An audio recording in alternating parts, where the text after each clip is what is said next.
It's alright, my love. You can cry to me. Hello, everyone, and welcome to another episode of the Masterpiece podcast. I'm so happy today to be able to introduce you to my friend Lhaksam Tempey Gyeltshen, who was recognized as a Tulku at a young age and grew up studying and practicing Buddhism across different institutions. His life has followed a unique path that blends spiritual training with real world challenges. Along the way, he also completed his GED through a non traditional route, which has taught him a lot about resilience and self belief. He's also a regular boxer, and training has helped him to build discipline, confidence, and mental strength. Having gone through a lot of bullying and abuse as a child, he now brings an honest and compassionate perspective on healing, growth, and finding meaning in unexpected journeys. So, thank you so much and welcome. Welcome, Haksam, to Masterpiece. Thank you for having me. So, Laksam, before we talk about the boxer that you are, and that's where me and Laksam met at boxing. But before we talk about that, our viewers for the masterpiece, we usually often like explore the journeys that helped shape us and help us become the people that we are. So you've shared that you've spent a significant part of your life in a very different environment than the boxing gym. Could you describe what drew you to that path initially, and what was that like? What were, as we like to say, your formative experiences when you were younger? Mm, well, when I was young, I was actually recognized as a Tulku by His Holiness Drubang Rinpoche. And for me, I had no say on that because I didn't have the luxury to choose whether I wanted to go or not. I had to go from a very young age. But then my grandfather, he also believed in Western like education as well. So he told me to stay back for like at least till class 3. So once I got recognized in Mysore by Drumpen Rinpoche, Rinpoche was all I remember is Rinpoche being very kind to me, although we didn't have a lot of time together. He was very compassionate, and it was actually a blessing that I think he bestowed upon me by naming me a Truku.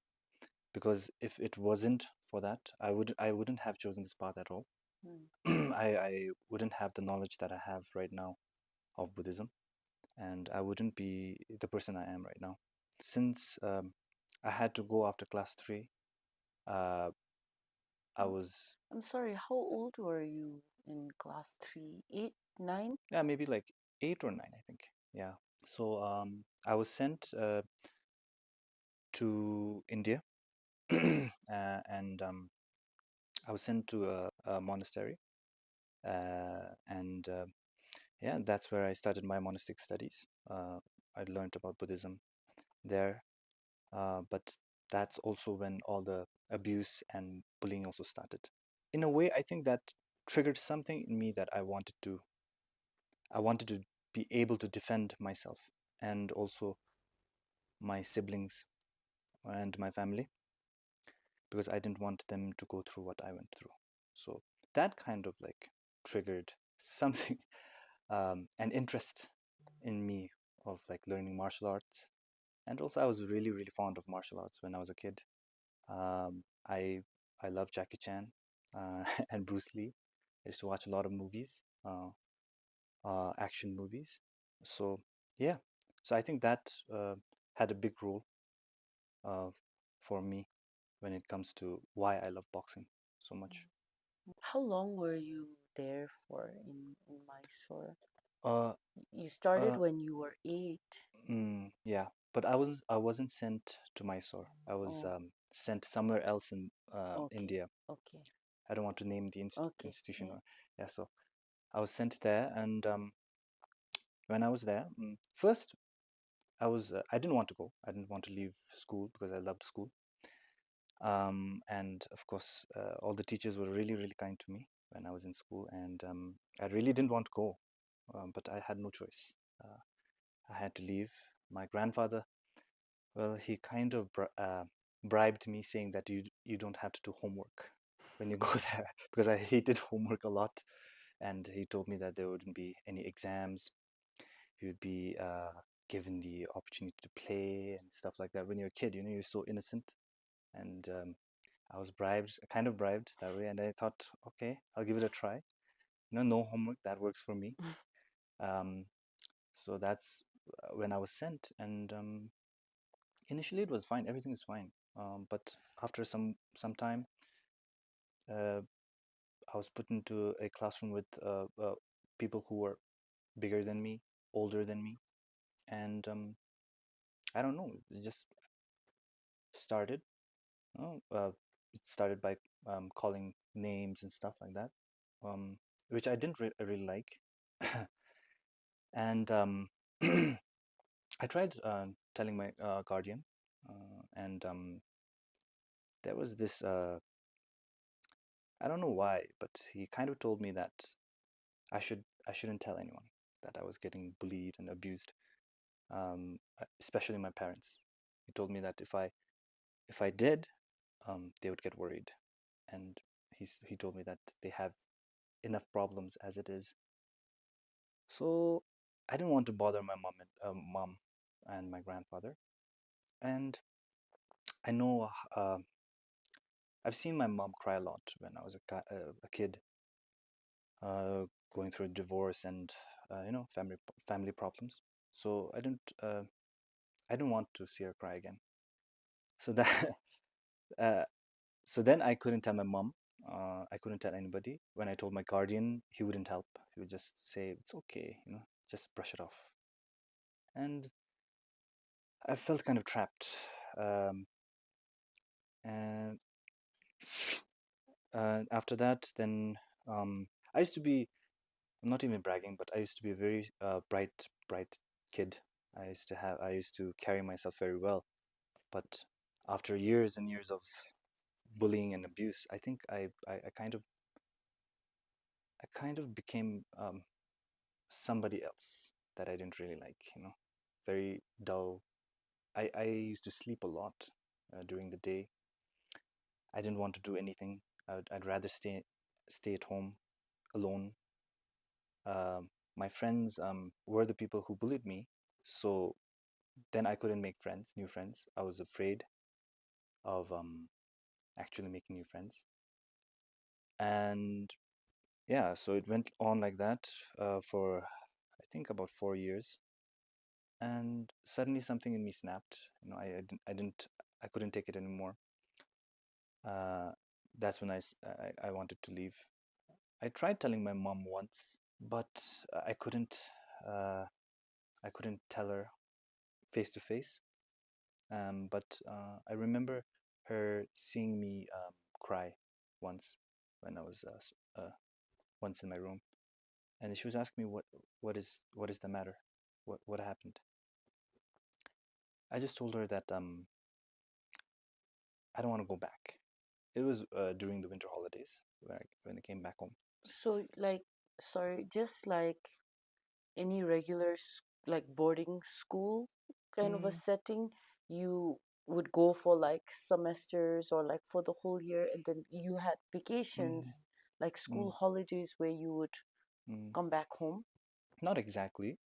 We'd have to ask for vacation. Like Mm. we would ask our masters, and then they'll send us. So, well, I just wanted to go home once. Then at that time, I think also mothers have that inner sense when they can tell whether your child is hurt or not. So I think she sensed that in me, and then she didn't say anything. She just saw me cry, and then she asked me what happened, but I said no, I just don't want to go back. But then again, my guardian, they insisted that I go back. They said that it's a complete waste of time if I stay here. And then I went back, um, and after that, my mom, she She dropped me, and after a month, she came back and said, "No, I think you should change your institution. I will go somewhere else." At that point, I was so relieved. At the same time, I was scared also because I think people knew why my mom was there. The Mm. the guardian, they told me that if I left, it would be a disgrace, you know, to myself.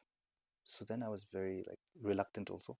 So you were Yeah. around 12 at this time, because you said Yeah. it was like around 4 years you Mm. experienced bullying from your own friends Yeah. within the institution, and Mm. that's when you went home. Yeah. Your mom sensed that, so you're 12. Yeah. 12, 13. I Okay. don't really remember, but somewhere around that age. Okay. Yeah. Then my mom said, "No, you're leaving. No, you're not going to stay."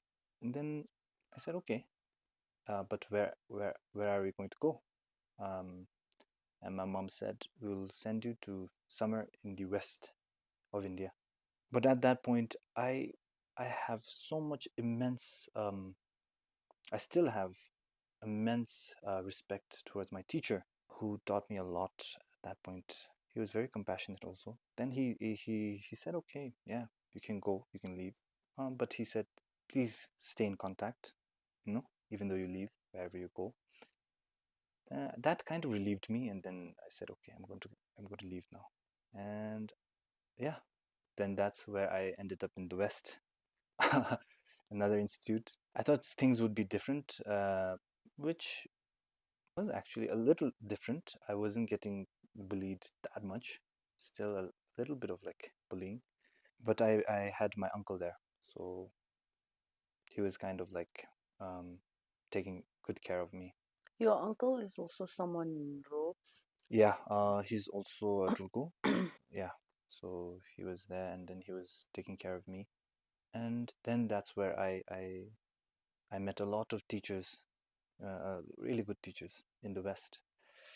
I've also got the opportunity to meet a lot of Buddhist masters, really, really good Buddhist masters, and I think it was actually I was very fortunate enough to like ask them like personal questions. So that was like I was getting groomed into like becoming a Rinpoche. So they were teaching me things that I needed to learn, things that I needed to practice, which I felt very, very grateful for. But then they said that you also have to go through Shedra, because I was in Datsang. Okay. Yeah, so Shedra is like college. Okay. So And college, Jasang is yeah. school. Yeah, like Oh, high school. okay. So then, yeah, they said I should go, but they wanted me to stay in the West. But my uncle said, "No, you should go to the South, because they have much better education there, and you'll meet a lot of like experienced masters and experienced practitioners there." So I was sent there. I think I was around 16 or 15. Yeah. Then I was in. That's where I went to the south, and I met a lot of good friends there. Actual good friends. I'm still like actual good friends. Labru. I have only this one friend who's still my best friend. He stays in Sikkim. So we started like studying, and I actually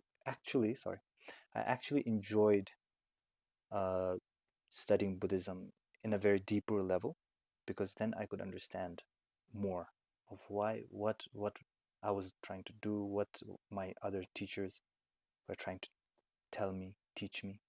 After that, we started college, Shedra, and we had to practice debate, putting forth our arguments, and putting their arguments forth, and then trying to resolve the problem. And that's when my friend, The one from Sikkim. yeah, from Sikkim, and we kind of had this conversation at one point where he said he quoted Dujum Rinpoche, a very I think you know Dujum Rinpoche. Yeah, so he quoted Dujum Rinpoche and said, "You know what, Laksam? There's a quote that Dujum Rinpoche wrote himself, and says that you should never mix samsara and che, And I got really confused. I didn't really understand what he was trying to tell me. But then he said, you can't rely on Buddhism for your basic needs. You know that, right? Then I was like, then he gave me this I don't think it's an incentive, but this this idea that I could work on. What do you mean by I can't, for my basic needs, I can't rely on Buddhism? Then he said, look around you. Whatever we do, wherever we go, we try to make Buddhism the source of our income. Mm. You, and that's itself is a very, very like, it's itself is a sin. You know that, right? He told me that. And then I was like, oh, yeah, because I relied on Buddhism for everything, for, of course, for mental health, you know, and for peace, but also for my basic needs, for my, Your future. yeah, future and everything. Then I thought, oh yeah, you're right, And then he said, then let's make a choice, Let's let's make a choice. Should we go and start learning other stuff? Something that we could like base our livelihood on on that, and then keep spirituality separate. Let's not mix those things together. Let's not make Buddhism our like a source where we since we talked in Tibetan, I can't like really You say it in Tibetan. really, but you wouldn't understand. Well, let's see the maybe some of the audience was. No, he said Lhaksam chue lahinda jiten lahinda nyamdo dorunge marta. He said that to me, and he said that the dujunrumuch khorang sungsha tus in one of his texts. So yeah, that's where I decided, okay, I think I should start. I heard of something called homeschooling. Homeschooling. It's where you go and you get the textbooks. They'll provide you with textbooks, tutors, and then you learn yourself, and then you go and take the exams. So I heard something about that, and I asked Jigdal, his name was Jigdal, is Jigdal, I'm sorry, about homeschooling, and then he said, yeah, let's do that. Why not? But then in the Shedder compound, we couldn't do that because we had to go outside, and and it was very inconvenient for us. But you were allowed to do that, like be a part of the Shedra, and you can also do like another course that's not related to Buddhism outside. Yeah, you can, but you don't have the time, because from 5 o'clock in the morning till 6, and sometimes 11, we'd be like there'd be different sections of classes, so we didn't have the time to like actually like learn other stuff. So we had to make time. Also, a funny story, I was so into like, so I couldn't box, right? I couldn't box because they told me, that boxing is something very aggressive and something that monks don't do. Yeah.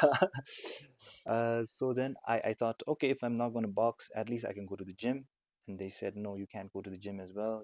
Monks shouldn't look masculine, But I thought it was BS. Why were you interested in boxing and gym and like physical fitness, like from 15, 16? Yeah. Okay. I think if I had the freedom of, choosing, I would have become a boxer or a fighter, I think. I'm just saying. So it's just you always had that Yeah. in you. Yeah. All right. I really enjoy. So then they told me that I couldn't go to the gym. And I said, no, I will go to the gym. And then my friend was saying, asking me, how are you going to the gym? How are you going to escape? Because there are like, teachers and discipliners who's, surround the gate and stuff where we go. And then I said, I'll order a wig. What? And yeah, What? yeah, I'll order a wig. I'll change my clothes and then go. And then that's exactly what I did. What? Yeah, What? I ordered a wig from Amazon. I put on the wig, I have I bought some hoodies and pants, Oh and my then gosh. I would go to the public toilet to change, and then I would go to the gym. Okay, I'm sorry, I'm so ignorant, right? Yeah. But like, I have no idea what life is like inside the shedras and dratsangs and all Mm, that. But mm. then the way you are describing it, it's kind of sounds like a strict boarding school. It is. It is very strict. It is very strict. So it's like, but then like, how did you access like Amazon? Like, where did you get a laptop and like, how did you get money and where was it delivered? And you know, like even in boarding schools, it's hard to do things like that. Mm, So like, you mm. have like a pocket money system going on. I'm sorry, I'm just No, no, really it's fine. ignorant on Yeah. what life is like Mm. inside. So Of yeah. course, you wouldn't know because you haven't been there. Yeah. So there's a pocket money system. Our parents would send the pocket money, and we could keep laptops and phones, but Mm, we would have to give it back, like mm, keep it with our discipliners, mm, who would be like yeah. So we keep it with them. So I was doing that for a year, With every day. wig? Yeah. Uh, Was it a woman's wig? no, No, that's no. sorry. Oh, because you must have been bald back Yeah, then. yeah, Ah, yeah. okay. We So, had to shave our head. yes. So then I didn't want to look, because after you wear a wig, you're a different person. Yeah. They wouldn't recognize you. I was just thing. When I go to the gym, I had to like go through this. Do you know Toto? Auto? Mm, Yeah, so we'd have to take a auto, and it's just like 10 minutes ride, and then you get to the gym. So one day I got into the auto, and he said like, "Do you want to go sharing?" I said, "Okay, okay," because it's more like cheaper if you go sharing with okay. somebody else.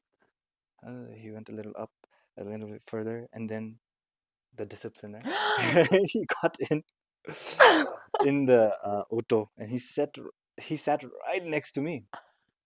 I was so scared. I was so nervous. And then he looked at me, and said, "Posa, ganere." He said, "Oi, kid, like Nuchu, where are you from?" And I said, "Oh, I stay over here at Camp Dangpo. That's Oh, where Tibetans stay." oh my So I was Camp God. Dangpo. Oh my God. Yeah. And he asked me, "Oh, okay. So where do you study? Are you studying or are you working?" So I said, like, "No, I'm studying. I study in the U.S. I just came here for holidays." And I was so scared and so nervous at the same time. He did not like. I was so relieved after a while because I got to the gym, quickly went outside and just ran off to the gym, and I was like, oh shit. I was Oh like my almost got caught. Oh my God, Yeah. that's Yeah, so terrifying. that's so now you know how much I love like working out, and after a while, then back to what Jigdal told me. He said like then let's just go, let's let's let's be more dependent on ourselves for basic needs. Let's Mm, not rely on Buddhism, because we rely on it too much that you kind of, there's a very thin line, you kind of make it a, into a business after a while. If you're too mm, dependent on Buddhism for everything, it becomes kind of toxic. So then he said, then I thought, yeah, I said, okay, let's go. But first, he told me that he and I, we wanted to learn the basics of okay, we call it takrik and lorik. That's the basic structure of Tibetan debate, okay. because we love to debate like a lot. So we really wanted to learn that. Mm, So went to Seragumba, mm, which is actually now Gelugumba, mm. where you know Geluks, right? Gelugpa. Yeah, Gelugpa. So yeah, Yes. so it's a monastery, Gelug monastery, but it's well known for like, Debate. yeah, Okay. debates, and and a lot of good masters come from there. Okay. So said like, yeah, let's go. We're also interested in that. We'll do that also. We went there, and it was like totally different from where we came from, because they had so much freedom. Mm, You could go out and learn something else. mm. Yeah, you could learn guitar. You can learn music. You can go to the gym. They had an inbuilt gym. Oh, I was like, what? What is this? Uh, yeah, and I met a lot of Americans there too. Americans, Italians, Chinese, Who are monks. who are monks, who are scientists, Mm. who came there to learn, actually to debate on very like core Buddhist philosophy, Mm. concepts. Mm.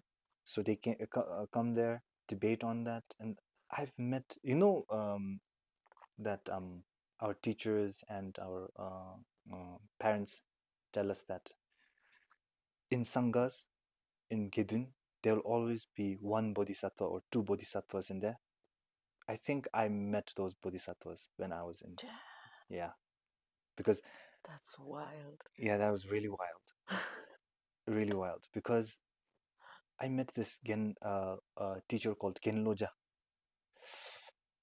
The minute I entered his classroom, I could I could I could sense something like undescribable. His Like, aura. yeah, his aura, Ah. very different, very different. Everything he tells me, I could understand like this. It was like, then I was like, okay, he's the deal. He is a real bodhisattva. And the thing is, he wasn't recognized as a Tulku. He doesn't come from a high family. He was actually a very like he was a refugee from Tibet, Mm. and he's very simple, Mm. very humble. And then I got to learn a lot from him. And that I think at that point I thought like, hey, I made a good decision, you know. And then when I was in Sera, we stayed there for 2 years. Me and my friend. One of my teachers, called me back to the institution, and he said, "Stay here for 1 2 years, and then you decide, if you want to leave or not." And I said, "Okay, stay." I didn't plan on staying on 2 years, but maybe for 6 months. Mm. I stayed there. Then again, I met this Genla teacher. Same aura, Another one. another one, and he wasn't recognized as a Trubu as well. Mm. Then I thought, wow, people don't have to be recognized or given names or responsibilities to, be a good practitioner. Mm. Even lay people, even like people who are like, working could be a good practitioner. That was a transformative Yeah, moment for you. yeah, Yeah. yeah. And the funny thing is, he wasn't even a monk. He Mm. was he was a teacher from somewhere, but he was a Tibetan teacher. But I could sense the same aura, that aura, that energy, that bodhisattva aura. Yeah, I could sense it from him. And I was like, okay. Could you describe bodhisattva aura? Because like I brought up that word aura, right? I've had a few experiences like that myself, Mm, not in a very religious setting, but I think ever since I kind of became clear on I want to deal with mm, myself. I want mm, to, mm, I want to meet myself. It's mm, time to stop blaming the mm, world for mm, my problems and my struggles, and it's time to take ownership. mm, So, as I went on that path, and it's been a few years for me, I was working at a school, and that school had a group of visitors one day. They mm, were monks from Plum Village, Thich Nhat mm, Hanh's Plum Village in mm. Vietnam. Oh, So, they're Vietnamese mm, monks. They mm, were, in their robes, and mm, um, they could barely speak English, honestly. mm, But we welcomed them, did a mindful walk to the school auditorium, and then they kind of went on stage to introduce themselves. And they like in so few words, this one monk, he barely said anything, but like I could feel that mm, energy. And then they led like a very simple mindfulness song in English. It was mm, like literally like a kid's song. mm, And I got really overwhelmed in that moment. And I think for me, it was like I was still dealing with like my baggage, mm, my issues at mm, that time. I was like very much like the wounds were really raw still. mm, mm. So being in that kind of what felt like a healing presence, like healing aura, like I could feel his kindness. I'm getting No, it's emotionally fine. overwhelmed It's totally just understandable. just recollecting the story. Yes. I had to leave. I had to leave because it was like a little after COVID time, and then I had my mask. So luckily the mask was like hiding my, I was bawling out there. I couldn't handle his aura, I totally which understand. was so positive. So I Yes. had to bail. So basically, that was my experience. And yeah, I'm very curious. What do you mean by bodhisattva aura? Like, is it similar to what I That am is expressing here right that now? is bodhisattva experience. Is That is bodhisattva aura. That is exactly what I meant. that what Yeah, you you felt? yeah, you feel different. People like you hear a lot of people, a lot of Rinpoche, okay, a lot of like teachers and Rinpoches talk about the same subject, the same concept and stuff, but you don't feel nothing. But this one person comes up and tells you the same teaching, Yeah. and he gives it to you, and you can actually connect and like really understand in a deeper level. That's bodhisattva aura So for me. what are some like emotions, feelings like that were coming up for you in those moments with those two, like especially when you had that realization? I thought they were manzushiri. I really thought they were manzushiris because they were so compassionate yet very wise, very wise. They were not judgmental. They wouldn't judge you at all. At one point, of course, after going to gym like for a year, I got a little big. And it was like, the Gela was like, "Oh, do you go to the gym?" And I said, "Yeah." I was a little nervous, but I said, "Yeah." He said, "Good, very good. You should take care of your health." And and Very yeah, different it was from your very different. previous Yeah, yeah. experience. The other teachers were telling me that it was very bad. Like you shouldn't get masculine. Why would you go there? Why? You know. But he was like, no, you should go there. You should work out. You should take care of yourself. No, then I got inspired. Mm. Yeah. Then after that, Jigdal and I decided to go. We said, okay, I think now is the time. If not now, it would be too late. Too late. Although I'm a little behind. He said we're gonna be too late. So then, yeah, we decided on taking another path after learning about the teacher that I told you about right now. He was a layperson, but had the same aura, same understanding, same wisdom, and he was such a good practitioner that even though I've been like through a lot of like monastic institutions, I only came across only a few monks, and a few kempos who were like that, who Mm. were genuinely like practicing Buddhism, Mm. genuinely like, you know, trying to understand. And he was one of them, and he was a layperson. Then I thought like, it doesn't matter like what you wear. It doesn't matter if you shave your head or not. If you practice Buddhism as it's meant to be practiced, I think anybody could become a bodhisattva. Anybody can become a Buddha. So then, yeah, I said like, oh yeah, Jidra, let's go now. Now is the right time. So then we left. We went to Bangalore. Uh, that's where I got. Well, I used to love art a lot, but in Bangalore, I I I've- I made a lot of friends who were really into art, and their art were very. It was in next level. It was something that I got like inspired by. Mm. Their art. Then I started doing art, and then I also learned about film. Mm. And I said, oh, film is a beautiful thing because as I told you, I used to watch a lot of films as a kid, especially like action movies, Jackie Chan, Bruce Lee. Mm. So I thought, okay, that's a good thing. And I took some classes, acting classes down there in Bangalore, but mostly art.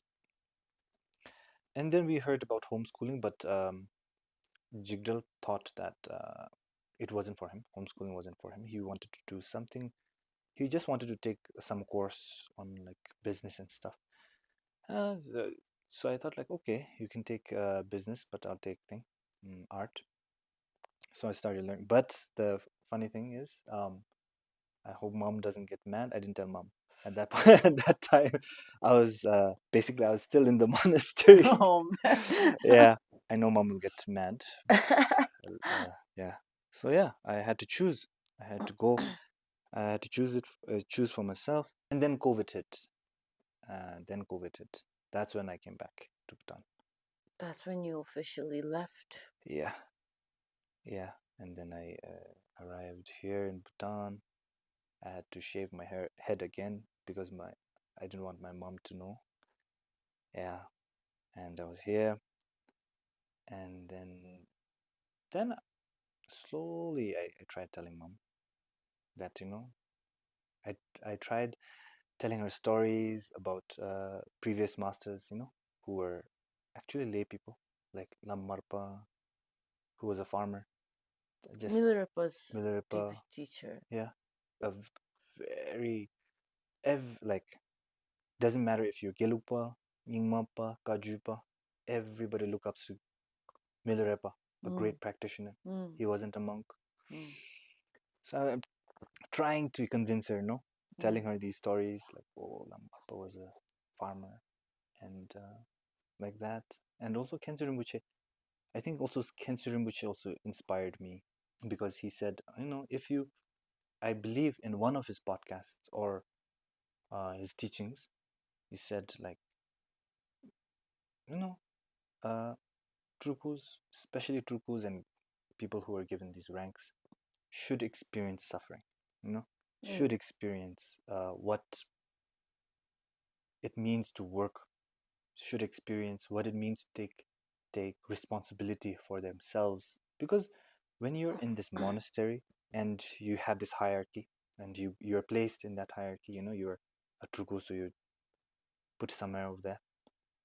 You're basically spoon-fed, everything is brought to you, everything is, that's what I meant. And that's, I think, what Jigdal meant when he said, let's be independent, not dependent, for our basic needs, like for food, water. Why should we depend on, Buddhism? So I think that was the point he was trying to make. So then I came over here, I told mom about, stuff. And then I think she was also, She saw it coming. yeah, I think she did. She kind of did. But the stigma and everything surrounding this, the Lokya kenge. yeah, lokya kenge, migi gachilang, and also like you're basically trying to fit in Imimud now. You're transitioning to this lifestyle now, so you'll have to like start from the bottom again, and work your way through. Yeah, Chunigi. But my aunt was very understanding, and she said it. What I'm trying to do is not bad. I'm not saying that I just want to leave for no reason and stay back, and I'm not saying that. I'm trying to actually educate myself in a different way because I believe that in this day and age, if you don't have like something that can push you forward, if you don't have the Western part of education, then you can't be independent, actually independent, dependent on yourself. You can't be dependent on yourself.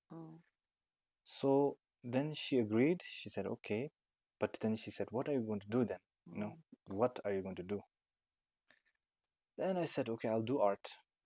That's when I went to Vas. And I met a lot of good people down there too. Ajakarma.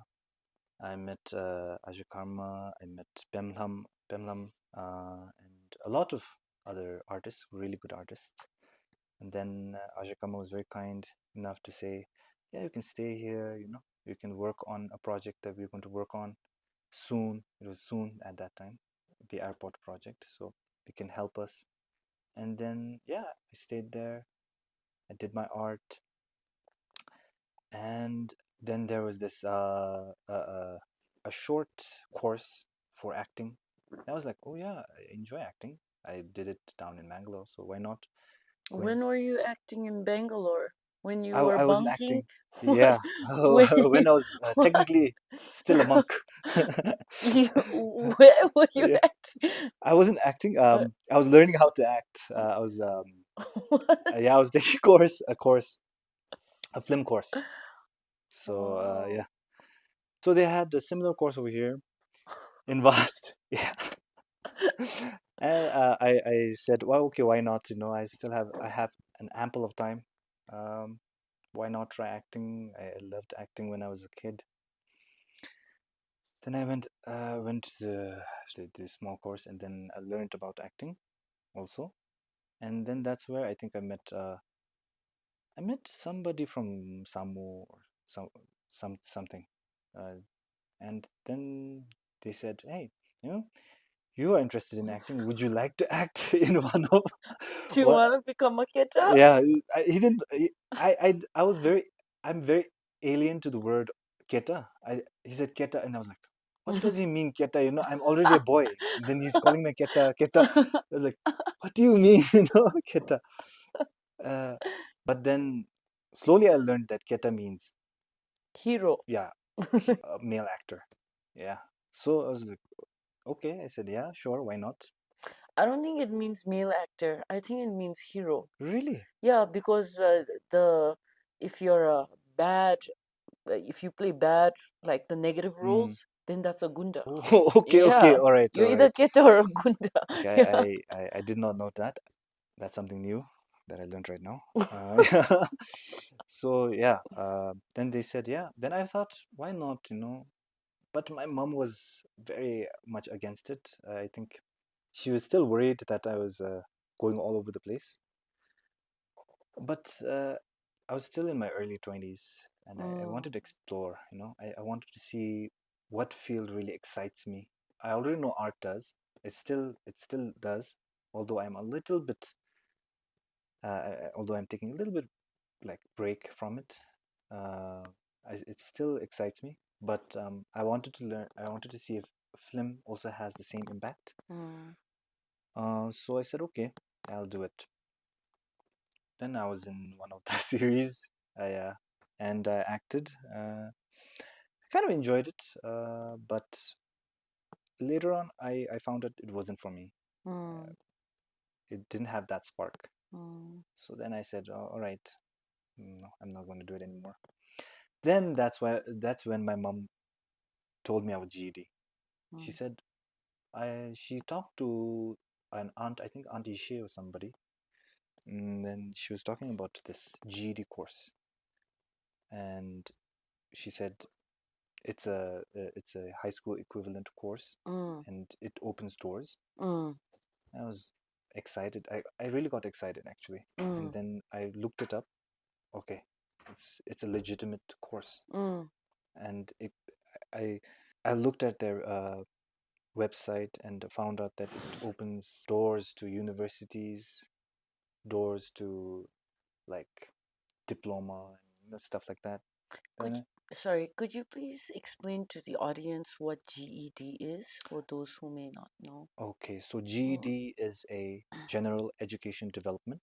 It's an American course mm, which you can take if you haven't finished your A levels, like if you haven't finished your class 12, then you can take that, and then it will like through that you can apply to universities, you mm. can apply for a better job.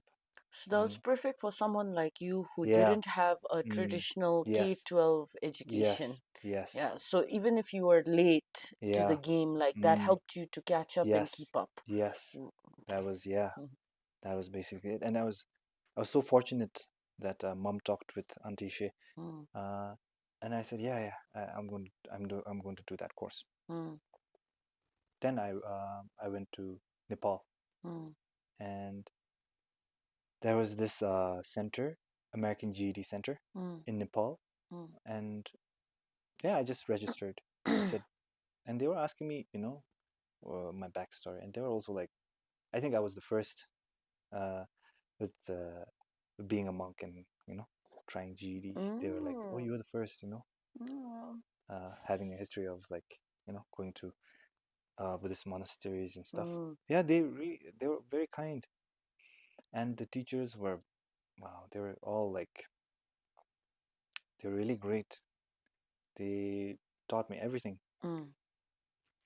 and I passed my GED, and then now I'm back. I'm back to Bhutan, and that's where I trained boxing as well. That's where I went to like a boxing gym down there in Nepal called H2O Boxing Gym. Such good teachers, and at that moment also, I think I met a lot of coaches that taught me a lot about life, a lot about masculinity, about healthy masculinity, what it means to be a man. Because growing up, I didn't have that role model, a father to look up to. I think every young man, especially when they're kids, they need somebody to look up to. And in my case, my mom and dad were divorced at a very young age. Only thing that I can remember is my mother, crying and fighting, them fighting, and him going away. That's the only memory I have. But once I got to the boxing gym and I met my coach, he kind of he kind of like was the father that I never had. Yeah. He taught me a lot, from the basics towards like uh, stepping into the ring and sparring. What year was this when you met him and like started boxing? I no, I didn't really start there. Start. I started over here when I was here in I think in BOC. Okay. So that's where I met Tandin, our coach Tandin, and also Kile and Dugel. Trugel. Yeah, that's where I met them. They're such, because I had a short time, I couldn't stay much. I just learned some basics, and then I had to go back. I was still a monk then, so I had to go back, and then again, no boxing. I had to stay in the monastery, but I learned a little bit from them first initially. Then I went to Nepal, and then I got in touch with the H2O gym. Then that's where I met a lot of amazing athletes, and I got the opportunity to actually learn from good fighters, good coaches, and it's still this one thing that my coach told me when I was in the ring, where I was getting my ass whooped.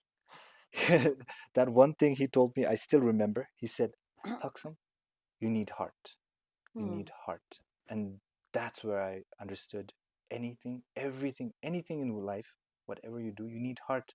If you don't have heart, you wouldn't give your 100%.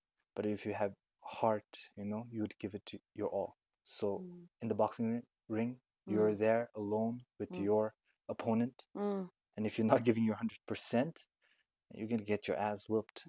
So that, and also he told me, then I got my ass whooped, obviously, because he was a amateur boxer from the US. Then then after that, my coach told me when I stepped out of the ring, he said, oh, Lhaksam, you know what? Humiliation. I thought he was like being sympathetic because there was a lot of people watching us, right? And I was getting my ass whooped and stuff like that. Then he said, Lhaksam, you know what? Humiliation is a price you pay to become a champion. So it's all right, it's okay. You don't have to be humiliated. Even though you feel humiliated, you should take it as a stepping stone to become a champion. You should, like, and that still lingers in my head, like whenever I do something new and I'm not good at it, and I have to like be around people, I still remember that and say, yeah, this is the price I pay if I want to become good. Mm. So yeah, stuff like that. I learned it from the boxing gym. And to be more humble and not to go out and start fighting with other people. No, Yes. that I believe, and I still believe, that fighters don't really fight outside the ring because they know what consequences they have. Absolutely. Yeah. Absolutely. You know what? I'm gonna close this. Totally Oh, okay. throw my notes out. Right. Even if we had a bunch of stuff planned, but it's just I have so many follow-up questions. Yeah, sure. I firstly I deeply appreciate your curiosity. Thank you. You know that I am a social emotional learning trainer. It's my Yes. job. And curiosity, I teach, I've been trained that curiosity is and asking questions, going out of your comfort zone, trying new things, being uncomfortable is like scientifically the best way to figure out who you are. Yes, true. Like that In the journey of same, yeah. self-discovery, ultimately leading to self-realization or self-actualization, Yes. unlocking your greatest potential is that. Yes. It's simply curiosity and acting on it. Yes. And so, first of all, I deeply appreciate Thank that. you. Thank you. And second of all, it's so cool that your coach, who you shared, he was like the father you felt like you didn't have. Yeah. And he said humiliation is part of that road to becoming a champion. And I think like I've heard overlaps within any self-improvement kind of a discipline, in which I'll also include Buddhism or the field I work in, which is a little bit, social emotional learning, psychology, sports, which is that struggle is a part of growth. Yes. Yes. Yeah, you can never be like perfect at like like you said with the Tiku system too, Yeah. like suffering is required for Yes. you to learn and Yes. grow. So I'm very curious if you saw like overlaps, like you said you had teachers who said don't go to the gym and don't especially box because it's aggressive and it has that reputation. But as I'm also a boxer now, I understand like the demand for mindfulness and presence, and to fully be there, Yes. the discipline required, like the determination, like I'm struggling with all of that. Yes. And I also joined for my anger management. So what are the overlaps you see between Buddhism and Buddhism and boxing? boxing. It's such a good question. So Buddhism also teaches you discipline, and that's why it was easy for me. It was very like not easy, like It was but just a different form yeah, it in was a just a way. different form in a way. Because Buddhism also teaches you discipline. You have to wake up in the morning at 5. You gotta do this, that. You gotta go to your class, and then after that, you have to debate on whatever you've learned, your arguments, stuff like that. Same thing with boxing. It teaches you when to come at class, when to come to class, what time you gotta be there, what you're gonna work on, and if you're not disciplined and do that like every day, you don't see results. But if you Yes. want results, if you want to get good at it, You better show you up. you better come, you better show up, you better come and like listen to your coach and get your ass whooped in while sparring. So it was similar. So in a way, I thought like you said, it was just in another form. Buddhism in another form, because also it's very meditative, like you said. But when you're sparring, you can't hear nothing. Yeah. You won't even notice that there are people watching you. Wow. The only thing you'd notice is your opponent and what you're trying to do. What kind of punches you're trying to dodge, Mm. what kind of defense you have. Mm. So you're alone with your thoughts. Mm. So that's also meditation in a way. Yeah. Yeah. I love boxing's message of Mm. non-aggression. Yeah. Yeah. Actually, like, Mm. I've always struggled with discipline, physically very weak, and I just wanted to build that confidence. And as you get older, you have to start worrying about your health and all. Mm. Before, like, maybe you want to go to gym because you want to be hot, but Mm. like for me now, it's like because I don't want to die. It's like literally at this stage now. So Mhm. like I've failed at every like kind of workout that I've Mm. tried because I Mm. don't like sports. Mm. And Mm. joining the boxing fitness center, we're gonna plug the gym now. Yeah. Mm. So Lhaksam was talking about Tanjin, Tendon. we have Kile and Drugel, and Yeah. three of them, they also left the professional boxing Yeah. in Bhutan. They were professional Yes. boxers to Amateurs. amateur Boxers. boxers to start their own gym. Yeah. And they're Mm. like your age, right? Like Yeah. 29, Mm. 30. Um, and it's really incredible. They actually just Mm. celebrated their one Yeah. year Yes. anniversary, Yes. which we were both at. Mm. And it's just really lovely to see, again, people going out of their comfort zone, Yes. trying to offer something Mm. to Bhutan, for Yes. the youth in Bhutan, Especially the youth. and maybe especially young boys. Like, I mean, I Yes. wouldn't like, say like young girls don't have anger Mm. issues, Mm. aggression issues, but it's kind of like the irony of when you see a sport like boxing and you see like the violence part, Mm. like it's so easy to dismiss it as violence, Mm. but then when you actually do it and try to learn, then you realize that, oh, I'm learning all these so that I don't have to fight. Yes. And that Yes. is like an incredible Yes. message. Mm. So I'm very Mm. curious, like, what would you say, Haksam, to any younger boys, men, even girls who struggle with, their emotions? Um, Maybe for girls, like, you know, I can never show my anger. Or like for boys, like I have to always be strong, Mm. like kids who are just trying to figure themselves out, Mm. but they don't have a healthy outlet for their emotions. It's a very confusing time. You've been through Yeah. that yourself, Yes. but now as one of the best boxers in our gym, and as somebody, Thanks. no, seriously, like Mm. this guy is committed. He's dedicated. You put the rest of us to shame Mm. in terms of all that discipline and all that stuff.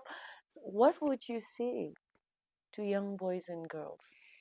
To the young boys, I would say don't be afraid to speak out because I spoke out too late. I think very late when I was getting bullied and abused. Don't be afraid to speak out. It's okay to tell your parents what is happening. It's okay to feel. Don't be don't be ashamed of yourself. Hmm. Yeah. Now for women my Girls. advice because I've seen my mom struggle a lot. Uh, Also, our family business went to uh, it went to it failed. I was I was about to curse. Okay, sorry. So our family business went to it failed, and she had to take care of us. A Hmm. single mother Hmm. taking care of three kids wasn't easy for her. Wasn't easy for my aunt, who basically sacrificed her life for us. Hmm. She was trying to give us everything that we have right now. Hmm. And my uncle, you know, he also, I think, kind of, in a way, sacrificed for us.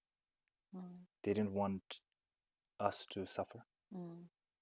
But when things like this happens, it's inevitable. We all suffer. Hmm. At that moment, there was nobody but them three. You Hmm. know, and especially my mother. Mm. And I know I still put a lot of pressure on her, you know, trying to figure out life, stuff like that, you know. And of course, being a parent, she would be very worried.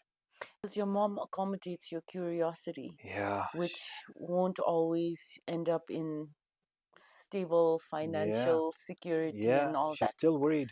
She's still Mm. worried. Mm. But she's also happy that I got my GED. Mm. And that journey wasn't easy for me as well because I had to go alone. Mm. I had to go be in Nepal by Mm. myself in Mm. this house and surrounded by people who I didn't really know. Mm. But Nepali people were such sweethearts. Mm. They made me feel as if I never left Bhutan. You know, they're Wow, so that's beautiful. yeah. They would invite me to their like um their losar. They Mm. had like a lot of losars, and they would invite me Mm. to their festival. They would invite me Mm. in family dinners. You know, my neighbors. Mm. So yeah. So and but also I had to put in an effort Mm. because GED also inevitability when you just inevitability you think okay you can do it, but there are a lot of things that you need to study. You Mm. can't, it's not just that easy. Mm. And if you don't have discipline, and where boxing that's where boxing comes into play, because boxing taught me that if you want to get good at something, if you want to get good at boxing, you have to practice. You have to practice. Oh You have yeah. to work for that. Yeah. I hear you. Yeah, if you want your jab to land, you have to practice. If you don't practice, then you're not going to land that jab. Yeah. The same thing I tried applying to GED, and it worked. you know Yes. if I want my certificate, I have to practice. I can't Mm. be going around and stuff. So I put my heart and soul to it. Mm. I put my heart, finished my GED, Mm. and not just me. I have so much gratitude towards the institution Mm-hmm. down there, and towards my mom, Mm. my aunt who supported me, and also my girlfriend who Mm. really supported me at that time, Mm. because I was all alone, Mm. and she was all scared, and she would call me and stuff and make me feel less alone. Mm. And yeah, that's how like boxing helped me. Yeah. Yeah. Um, so for those of us who know you, and I think like the viewers can also get that sense from your energy here as you share your story today, which is that you're actually very gentle natured, Mm, which I really appreciate about you. thank you. And but boxing is an aggressive sport, Mm, yes, right? it You is. have to be fast, you have to be Mm, assertive, you have to be powerful. yes. How do you hold both of those together? Or Mm, like, is it like you have to switch, or like have you fully integrated them? Because they're contradicting. yes. And again, I'm asking this very specific question based on this idea of like boxing is fighting and it's Mm, violence, but you learn all that so you don't have to fight. I yes. just love that message Mm, so much. yes. Mm. Just as you said, we learn to fight, not to fight. Mm. With me coming from a Buddhist background, a Okay. Buddhist who studied Buddhist Mm. for a Mm. very long time, Mm. it kind of balances things out. Uh, I still remember it's a quote from this book, and it tells us about humbleness, and and in that book, this teacher, this scholar, a great master actually, uh, Indian master, he quotes the Buddha, Mm. and he says, Buddha once said, now English na lawachin, like it's like saying put yourself in my shoes, and Okay. then you'll understand. Okay. So that's what Buddha taught. He said, try to put yourself in their shoes. Mm-hmm. And then that's where you'd learn that, oh, he's suffering as I am too, so that's why I can't harm that person. I can't, you know. So I'm hearing, and sorry, my lens is very limited. Ah, I'm hearing loving kindness and equanimity.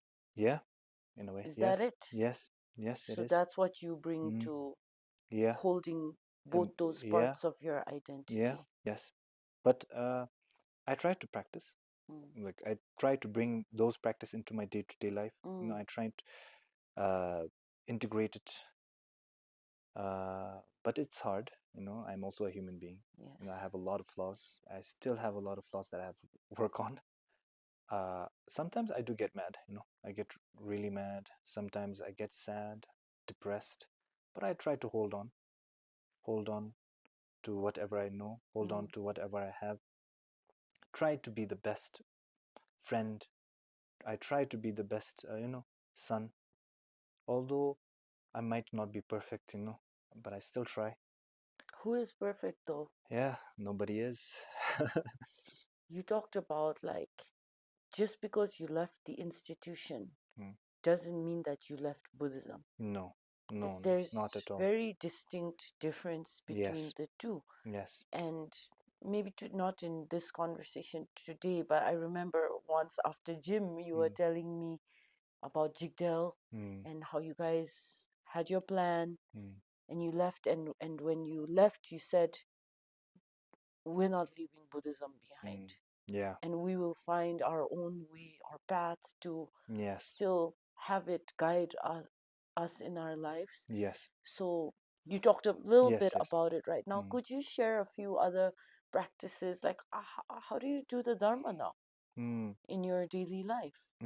So for us, for me, especially me, we all have our own ways of doing Buddhism, practicing Buddhism, sorry.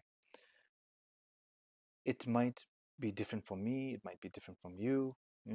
So the way I practice is because I was so like, I was disciplined to wake up in the morning, Chepushe, and then start my prayers, and then learn my scriptures.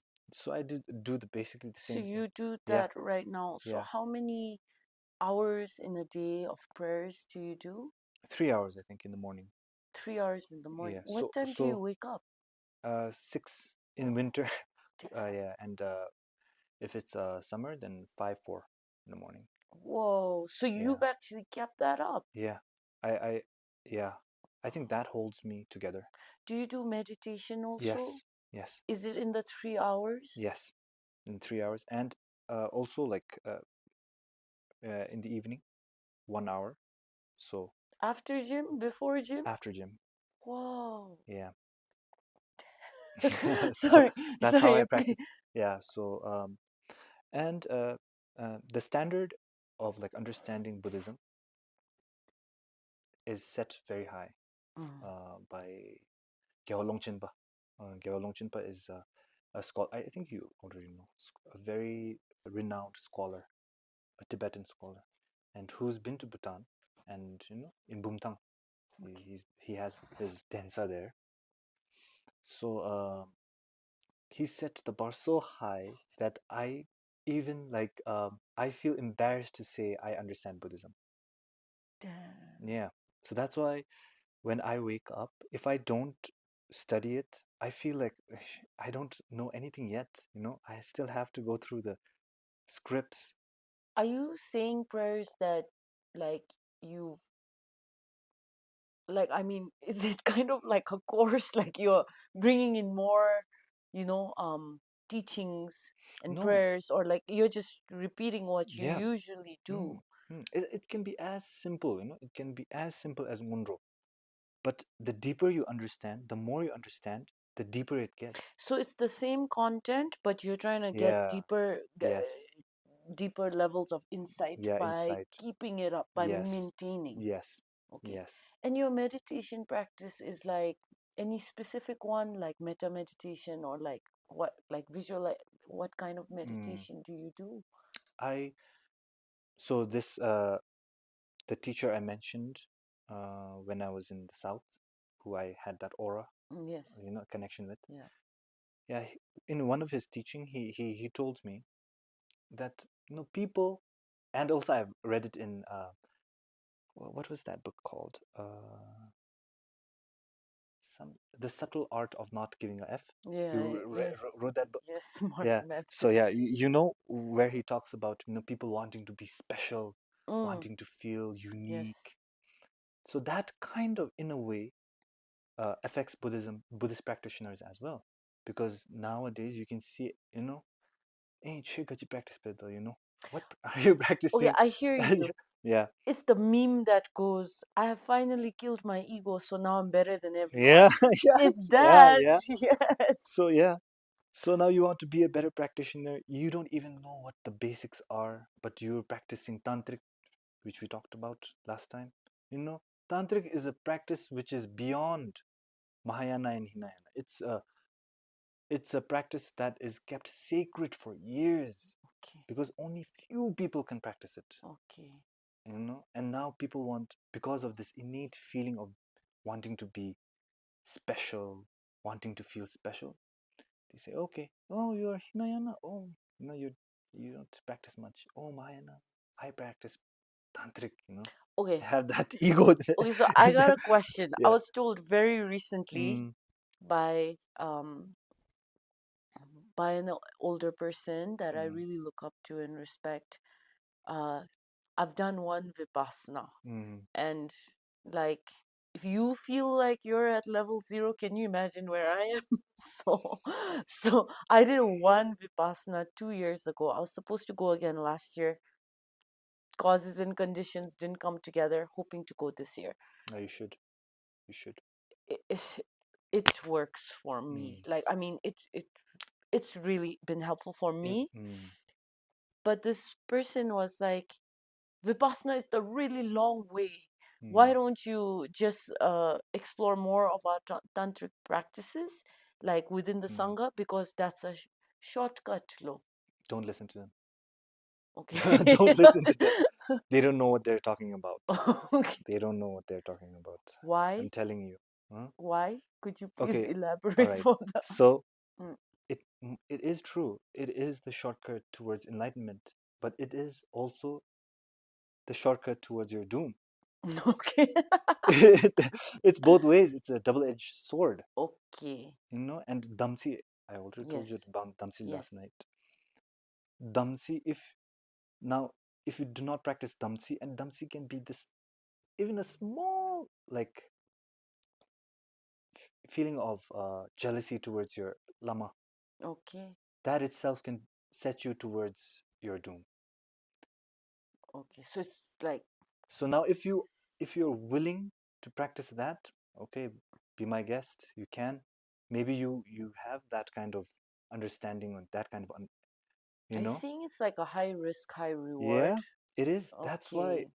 it was sangak. That's why it's called sangak. Okay. It's not for everybody. It's practiced very sacredly. Okay. And before also, if you wanted to be a tantric practitioner, you had to study your master for 12 years. You couldn't just go and say, oh, you are this Rinpoche, I want to be your disciple. You couldn't do that. And the Lam couldn't just say, oh, okay, come, I'll teach you this. No, he had to study that student for 12 years. And so that's what happened with the Lam Marpa and when he was building the towers, he was steadying him enough. Yeah, but he he was was studying. washing away his sins, Immerman. In kind of a way, but what he really wanted to see was if he was dedicated or not, if he has that dedication towards learning tantric or not. That was And what that he was was trying to see. tantric, what Yeah, Milarepa learned. yeah. Okay, wait, I'll follow up. So as a layperson who grew up in Bhutan, who wasn't really, like, in my younger years, I didn't understand, and I felt like the explanations were very confusing of why we do the practices that we do and how we practice Buddhism in Bhutan culturally as Bhutanese. And that's what I really liked about Vipassana. because it was packaged for me, like it was so practical. And I really liked the "no one is coming to save you" message, which is like they just drill that in your head in Vipassana. And yeah, that worked for me, because as somebody who struggles with discipline, you know, mental health struggles, it's like no one is coming to fix your mental health. True. No one is coming to, liberate you from yourself. Yes, No nobody. matter how unfair the world is, it's not going to bend to your will. So you Yes. better get your act together and, Yes. take that ownership of, like, as a mental health advocate for your mental health, but in Buddhism, your liberation. And I really vibed with that. No one is coming to save you. So And you that, better get off your ass yes, now. and that is the perfect path for you. And you should Okay. follow that. You shouldn't be pressured into something.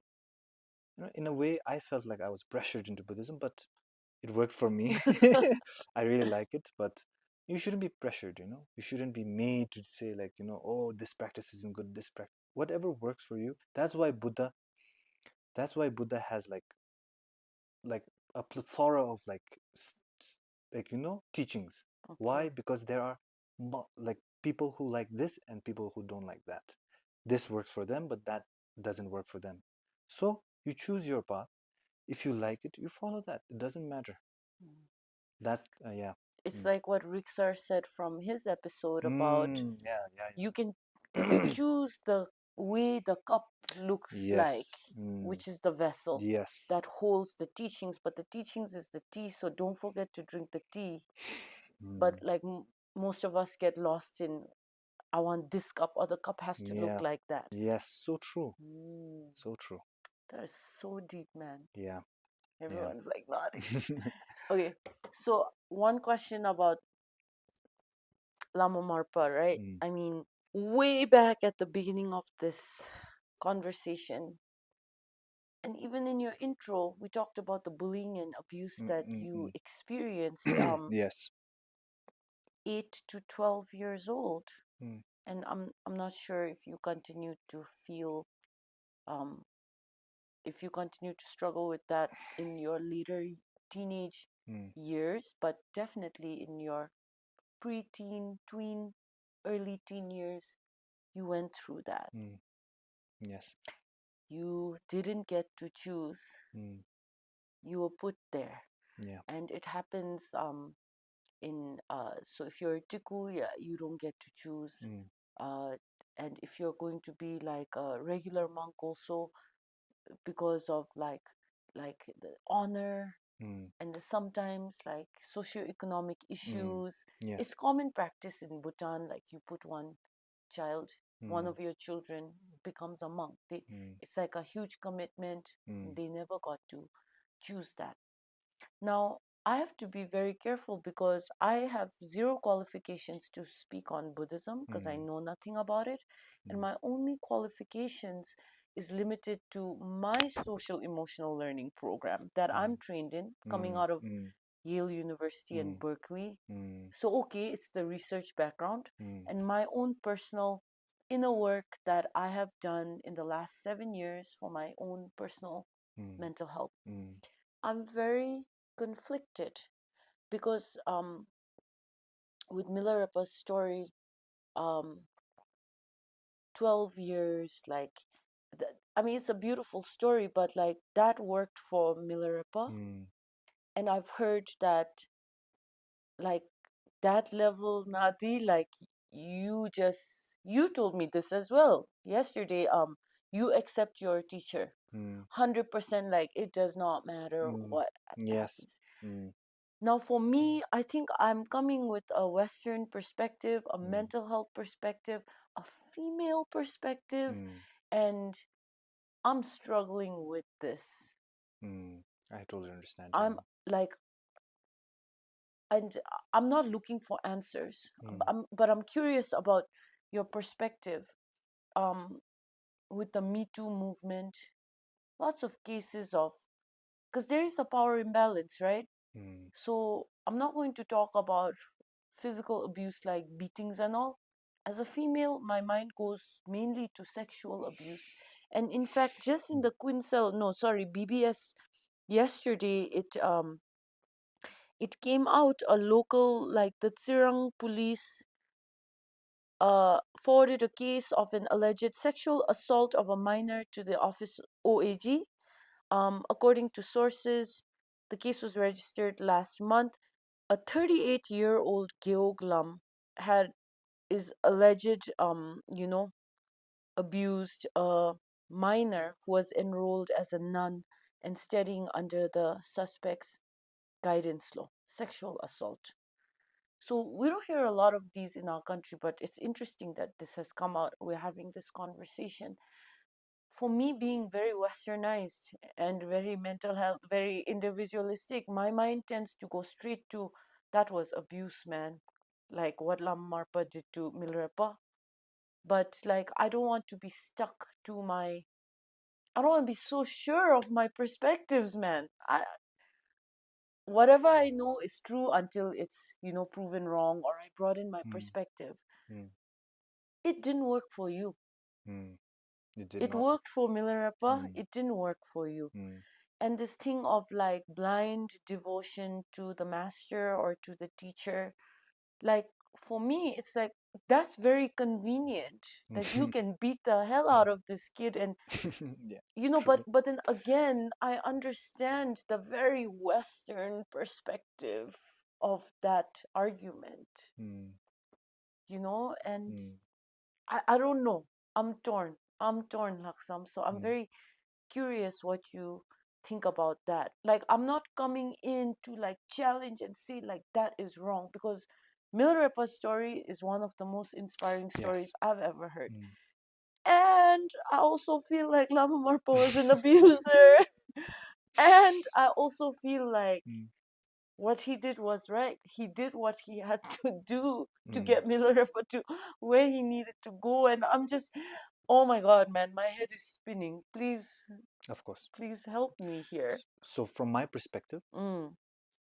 the way I've been told the story from my teachers was Jason Milarepa didn't go there to say, okay, give me a normal teaching, like we have, a normal teaching. That is perfect for us.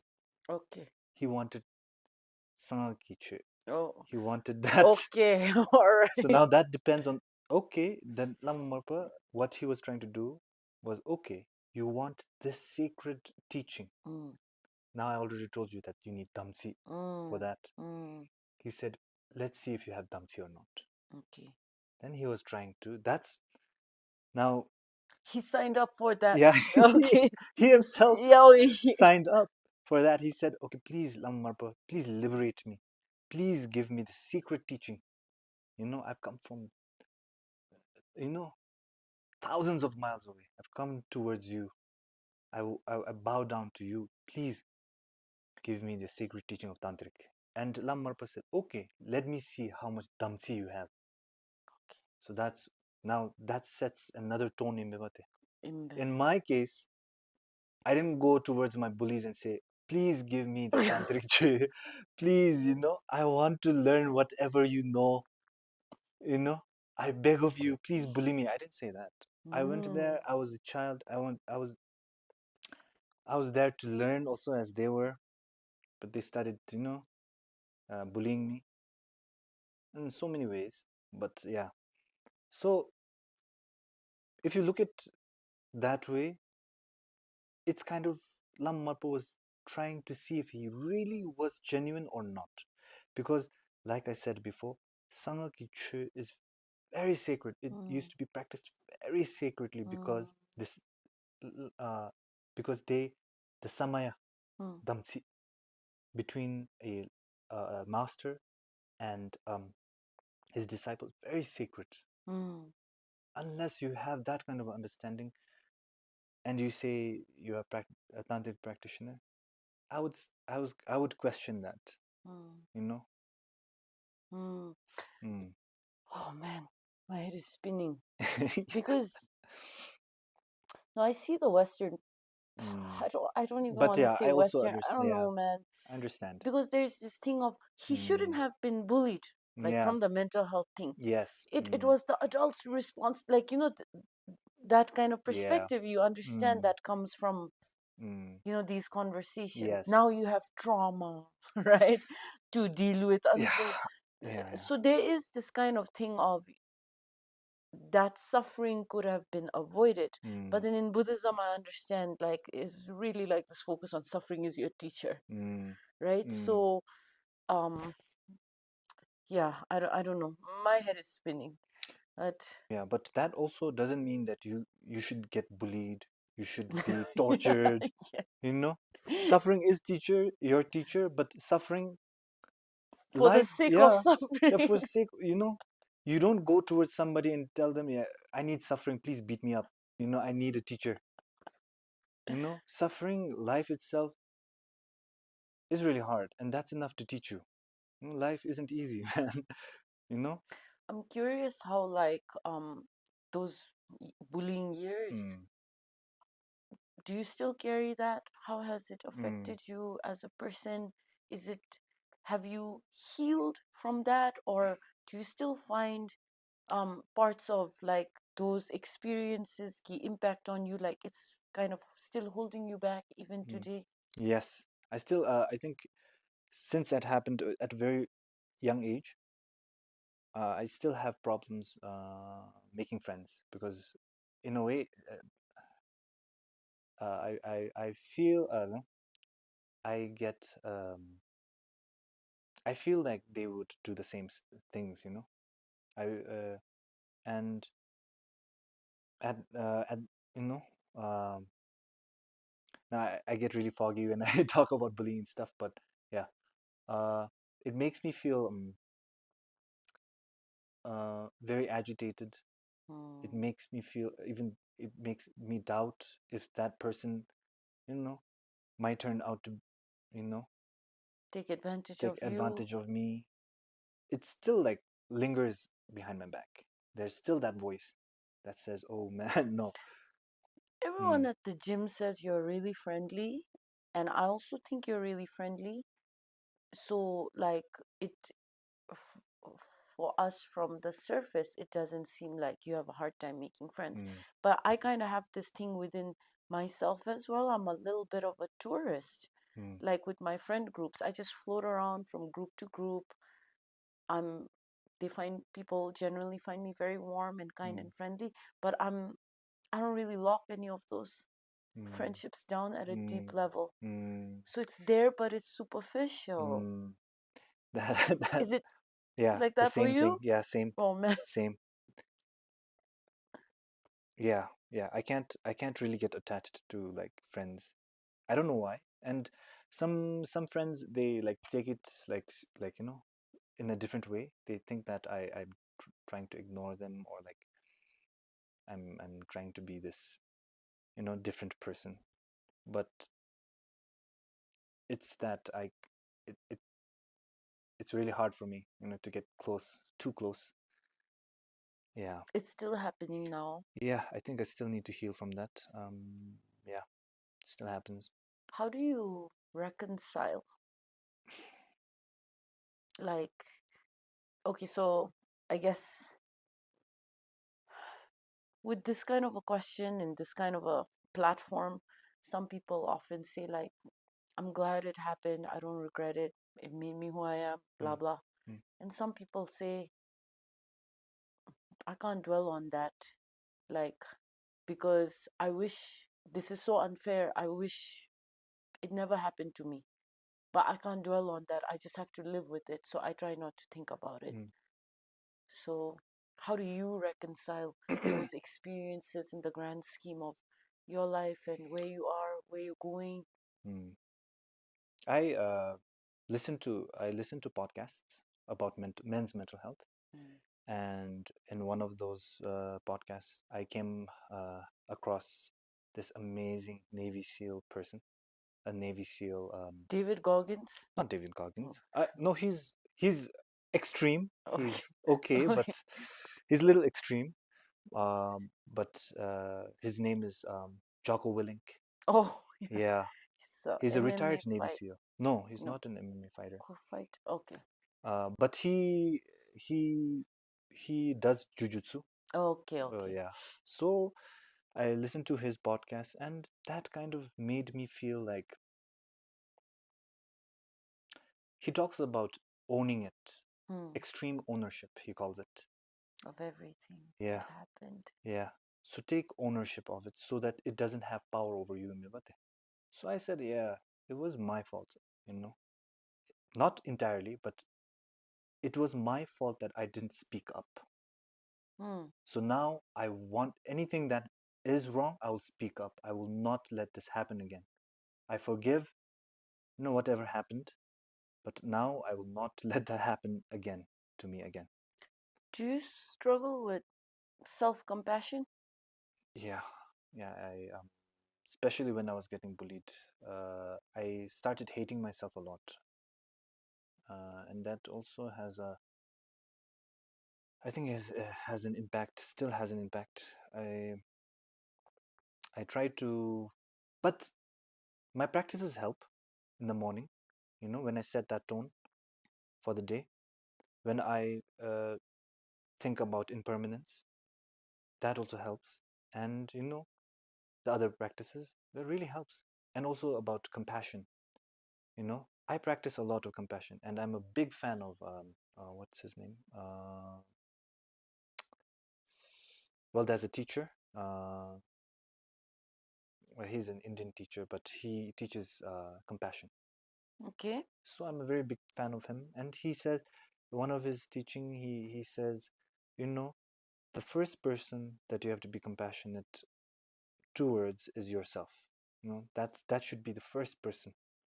So that I try to practice, and gratitude also. So that kind of helps me. But then again, we are human beings, right? Those dark thoughts, it lingers, it comes around, and when it does, then you get a little upset. But yeah, yeah. But then again, I try to always remember what my teachers told me. Hmm. And if I had a very like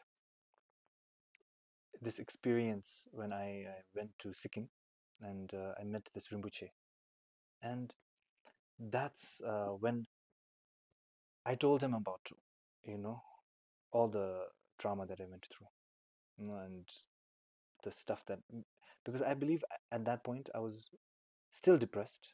I was trying to find a way, trying to look for somebody who could like free me from that burden. And then I went to this Rinpoche in Sikkim, and he also had that bodhisattva aura, that wow kind of aura. I sat down with him, and he was so generous. He said, I didn't even tell him anything. He just looked at me and said, "You're just a human being. Don't be so hard on yourself." Hmm. I didn't tell him that I was going through trauma or shit and stuff like that. He just looked at me and said, "You're just a human being." He read it in your subtitles, man, I from think your so. energy. Like he could Yeah. just tell. Yeah, he could just tell. And that, like, that was amazing. That was an amazing feeling. That's incredible. You Yeah. felt seen. Yeah. Seen, Yeah. heard, held. Heard. Yeah. Yeah. Yeah. Yeah. Yeah. And I was like, this Rinpoche gets me. Yeah. So you've never been to therapy because No. you Yeah. found that Mm. Buddhism Yeah. has all Yes. the answers. Yeah. Um, Sometimes I hear this perspective. I've even heard a few years back, it was a Rinpoche, I can't remember who. Mm. I was in an international education symposium, Mm. and one of the international educators kind of asked the Rinpoche about depression, and the Rinpoche himself, he shared, I'm so embarrassed to admit that I was depressed for a few years when he was also studying and Mm. coming up. And he didn't explain much, but he said it's one of the most selfish things you can do. And I feel like my mind is kind of expanding on trying to understand what he was Mm. trying to say that day. I never got the opportunity to get a deeper insight from him. But initially, again, as the mental health person, I was like, what? Victim blaming? Like, I mean, I went into full judgment, Yeah. like, let me reject you back mode, like, Yeah. yeah, it was not a Understand. good vibe. But yeah, so I'm wondering if you have any perspective on that. I think you should take it seriously, man. It is not a joke. Mental health is not a joke. I'm not even kidding. Of course, but the audience, I'm not kidding you. When it hits hard. It knocks you down. Uh, so it's not something that can be taken lightly. I think, and also like for monks, I think they should integrate in these institutions. They should integrate a system where they protect these kids. I genuinely think they need that. We can't just say, oh, monks are liberated. That's the social norm, right? Yeah, that's the assumption. Yeah, that's the assumption. Like, oh, he's a monk. Oh, he's liberated now. He's in peaceful mood. Every year he's in peace. That is not true. He may be a monk, but first he's a human being.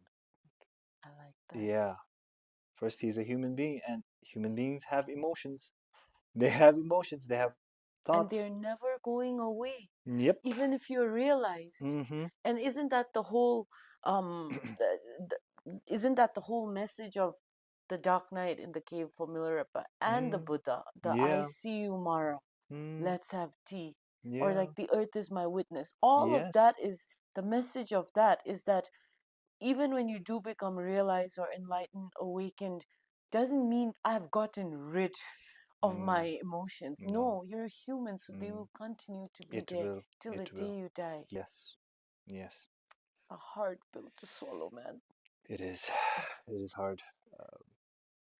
I But think I understand that with my experiences with depression, it's been that I hate myself, but I'm still preoccupied with how much I hate myself. yeah. So it's still all about you. It's very ego heavy, egocentric, I. And I understand that true practitioners turn the me to we, including people like Ashikama of Vast, whether you are in robes or not. So I understand that Rinpoche's comment about it's selfish because it's all about you, or at least in my experience. I hate myself, but like it's like I'm so preoccupied hating myself. I'm so selfish because I don't think about anybody because I'm so busy hating myself. But I think the struggle with saying, like you said, like you need to pay more attention to mental health, that you can't just say it's selfish, get off your ass and start being productive or whatever, because I find that the hardest thing to take that step from I hate myself to maybe I can forgive myself or something like that is that self-compassion factor, which is so hard. So if you are a little dismissive of the individual who is hating on themselves, then so what is your intention? Is your intention to lift them out of that depression? If so, then if you come down hard on them for how selfish they're being, like I've been told that, and that made me retreat more into my self-hating ways and like the despair, and I can't climb out of that hole, and what's the point of this all, and I don't even want to be here anymore, even getting to that level. So I find that self-compassion is one of the biggest steps that you have to take. It's like the way through the tunnel, but it's hard. It is. I don't know if I can ever get to fully accepting myself just as I am. Yeah. I think we all suffer from that. It's not just you. I also suffer from it. I think Buddha also suffered from that. It's not just, it's not something new that just came up. Everybody. I think even Rinpoches, Khenpos, small monks, they suffer from that as well. So, like you said, I think in a way, because we have this image of, being now in Bhutan, especially in Bhutan, saying that this is a land of where tantric chö is, sangaki chö, dasagi, gyakap, where tantric chö is practiced. Now we have this view of saying, oh, Jangchu Semke is all about we, we, you shouldn't be selfish. It's wrong. It's not like that. Because after you accept that thinking about yourself is selfish, then you let abusers abuse you. Because you think it's okay because, if I believe that if I speak up for me, I'm getting abused, that's ego, so I shouldn't be like that. It's not like that, That's where you have to be very careful. Is that the middle way that the Now, Buddha was talking about? okay, now that's okay. There is levels, all right. In Buddhism, I'm not even lying. Before I told you, right? I mentioned that a very great scholar called Gyaltshen Longchenpa set a tone, set a standard of understanding Buddhism. You know what he said? Until you understand what the middle path, Tongni, is, you don't really understand Buddhism at all. Until you get that realization that, oh, this is the middle path, and you can integrate it throughout your life, throughout your practice. I mean, it seems kind of simple. The middle path, like balance, like. No, it is not that simple at all. This topic is debated for years. It's still debated in monasteries, right? Till this day. So what Gyaltshen Longchenpa he said was, until you get that realization of Tongni, right, you don't understand Buddhism.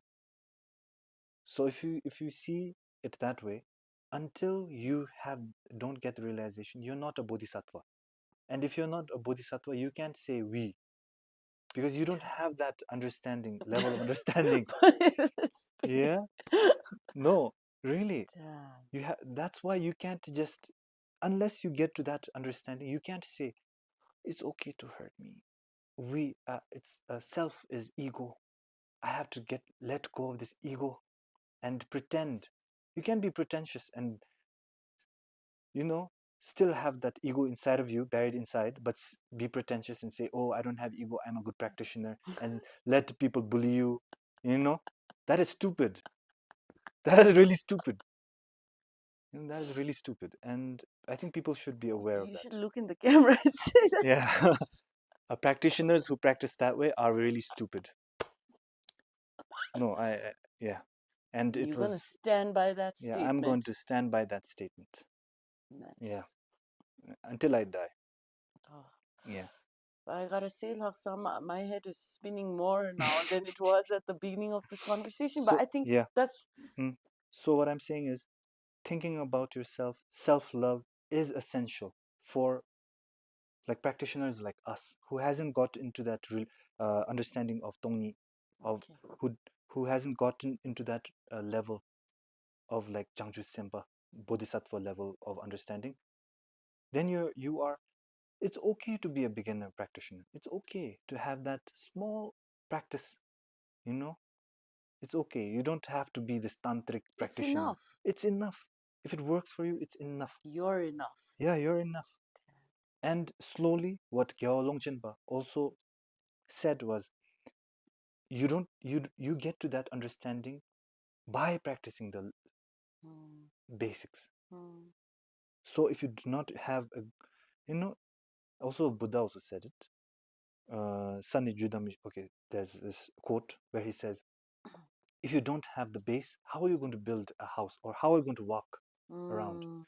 So the base, which is Semke, very simple Semke, the one you're practicing Vipassana, is essential for us practitioners. And you shouldn't be like, oh, ego is bad. Right now, you need ego because you haven't gotten to that level where you can say, oh, ego is bad now. No, I don't have ego. You haven't gotten there. And if you haven't gotten there, you can't be pretentious and say that, because people are going to bully you, abuse you. There are a lot of cases, where masters abuse disciples. Yes. So you have to be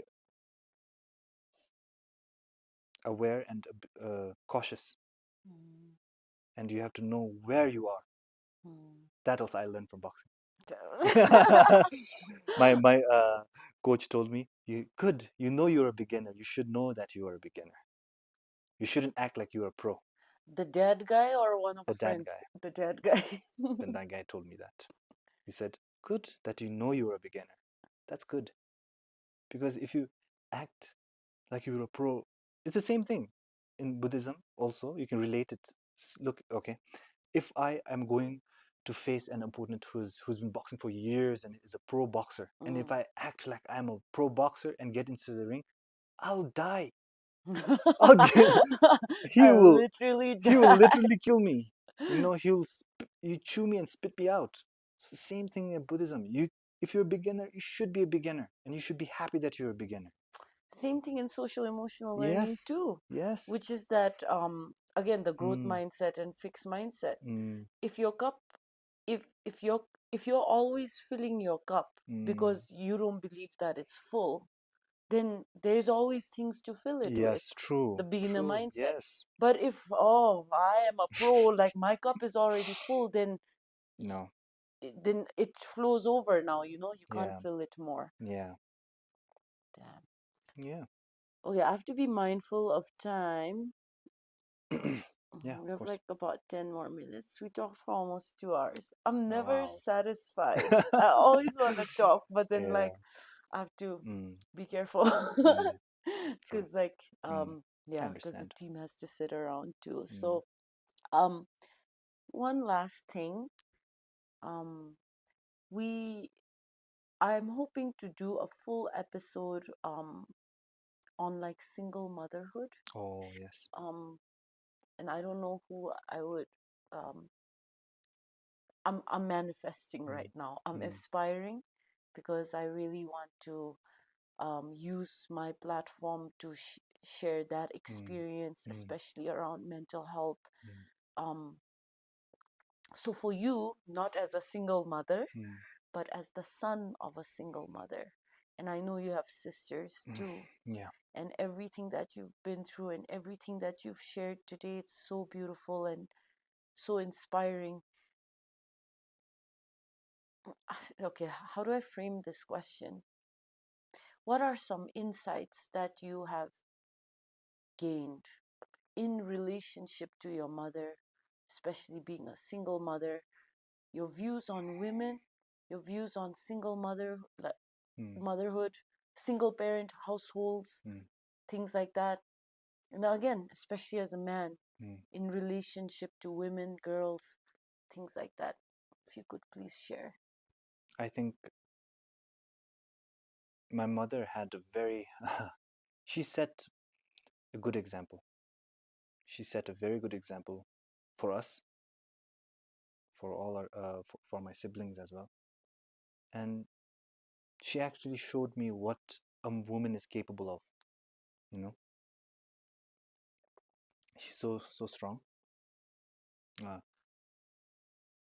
We me and my siblings, we had a rough childhood.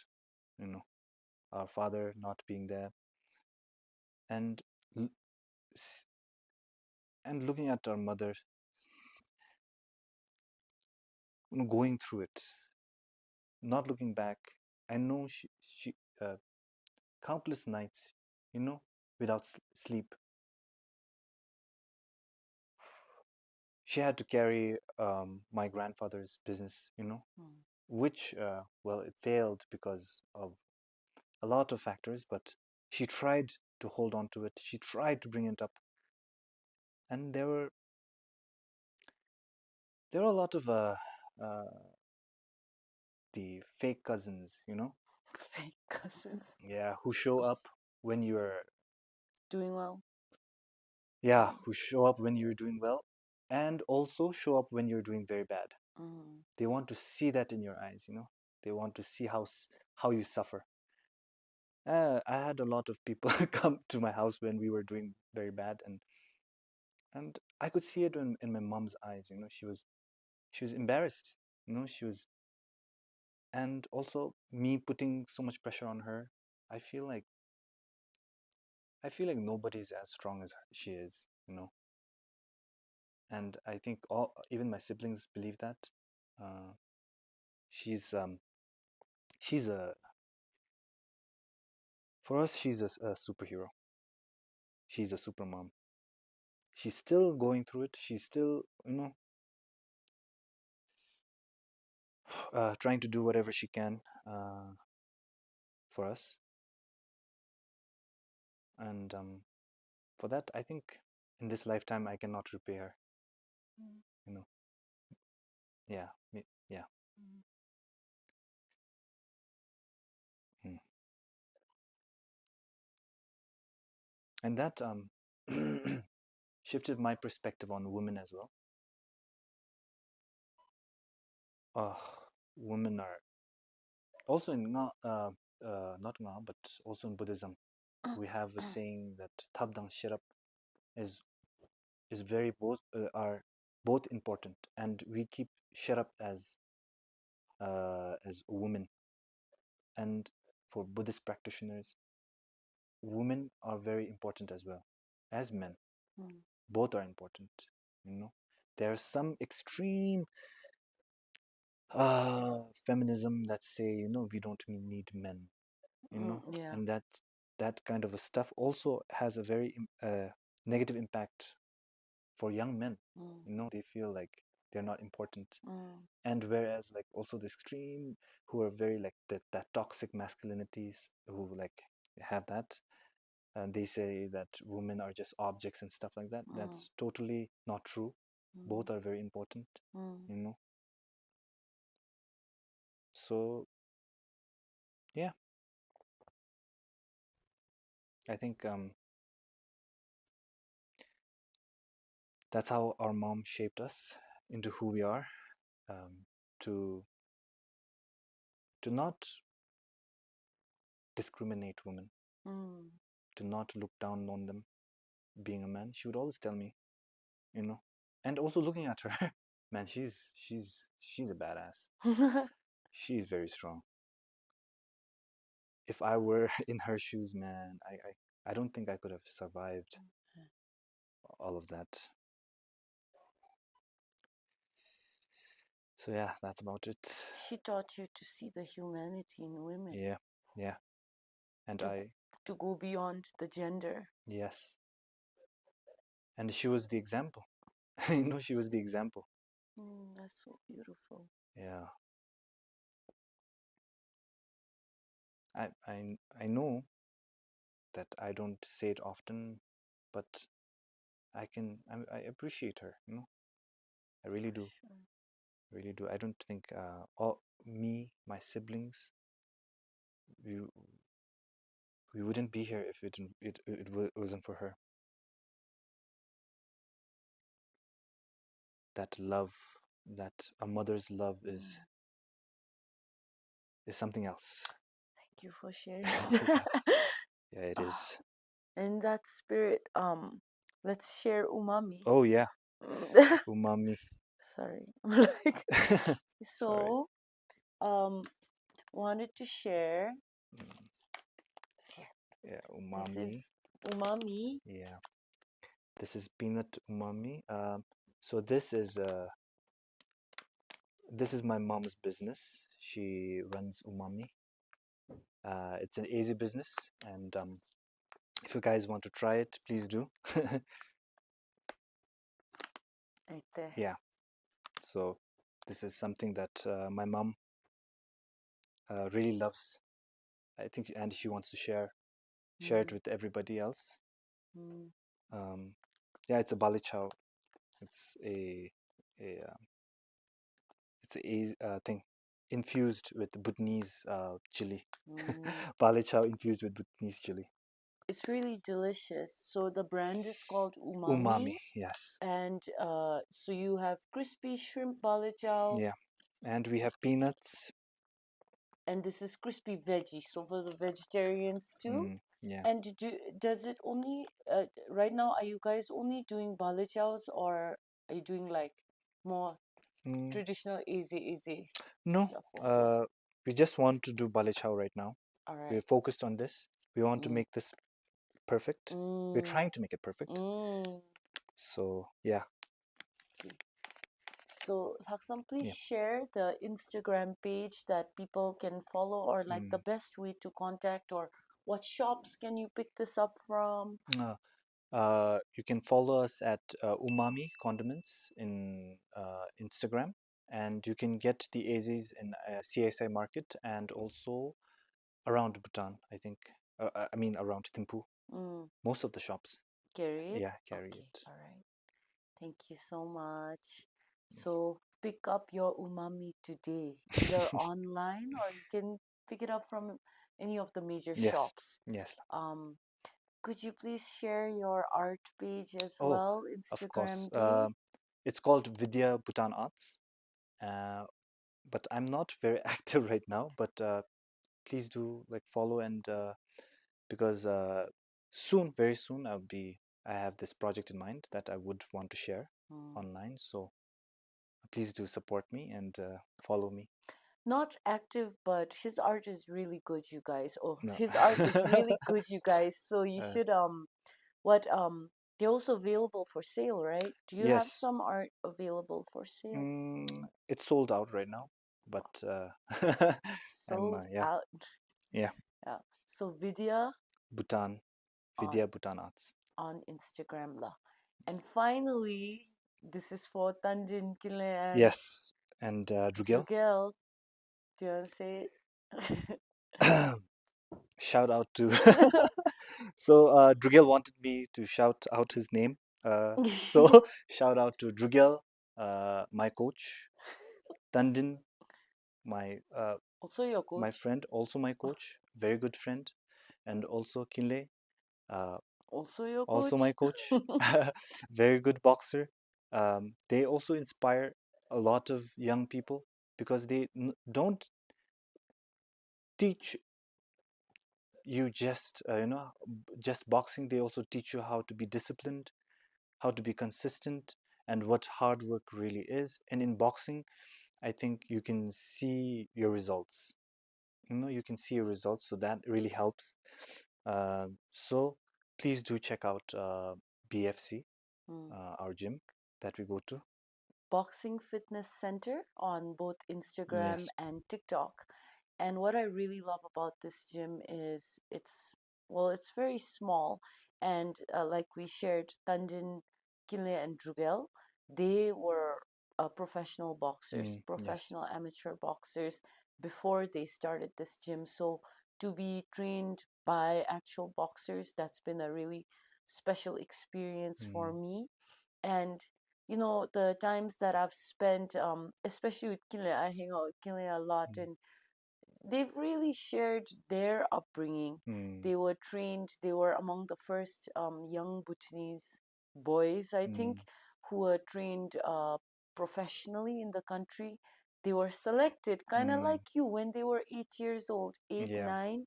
They didn't have a regular education No. because they were fully committed to boxing the way you were committed to Buddhism studies. And yeah, there were a lot of similarities in hearing about their training regimen, and Yeah.